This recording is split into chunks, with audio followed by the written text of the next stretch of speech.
Pablo Rieux s'apprête à plaider devant le tribunal correctionnel de Toulouse.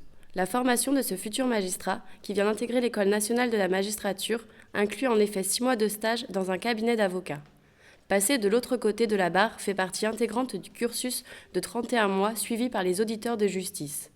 Ce stage vise à leur faire connaître la vision du métier de magistrat du point de vue de la défense et des justiciables.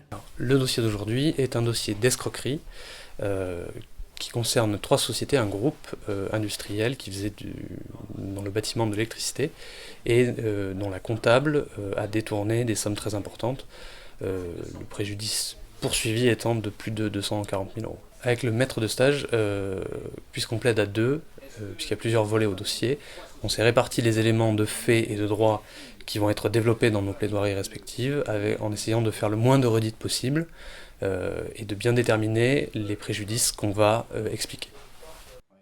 L'intérêt du stage avocat, c'est de voir l'autre côté. Moi, personnellement, il m'a permis d'abord de sortir de certains préjugés qu'on peut avoir à propos des avocats quand on veut devenir magistrat. Il m'a permis de voir aussi comment est perçu le résultat du travail judiciaire de l'autre côté, par les clients, par les avocats, par les autres partenaires de l'institution. Et puis, il permet de voir que les avocats aussi ont la passion de la justice, s'impliquent dans leur dossier, ils sont là pour défendre l'intérêt de leurs clients, ils le font, et c'est un exercice très intéressant. Pablo Rieux se rend au palais de justice. Il retrouve Maître Douchèze, puis il se dirige dans la salle d'audience où leurs clients les attendent.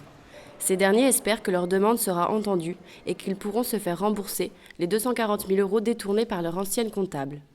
Être face à des magistrats quand on est soi-même auditeur, ce n'est pas un gage de confiance parce qu'ils sont exigeants avec vous, et ils ont raison de l'être puisqu'on prétend intégrer le même corps qu'eux, et donc c'est plutôt une pression supplémentaire à être efficace et performant. Le délibéré est tombé et le tribunal a tranché en leur faveur. Satisfait de cette expérience et de son stage en cabinet d'avocat, Pablo Rieux n'en demeure pas moins impatient de retrouver les bancs de l'École nationale de la magistrature à la fin du mois d'août.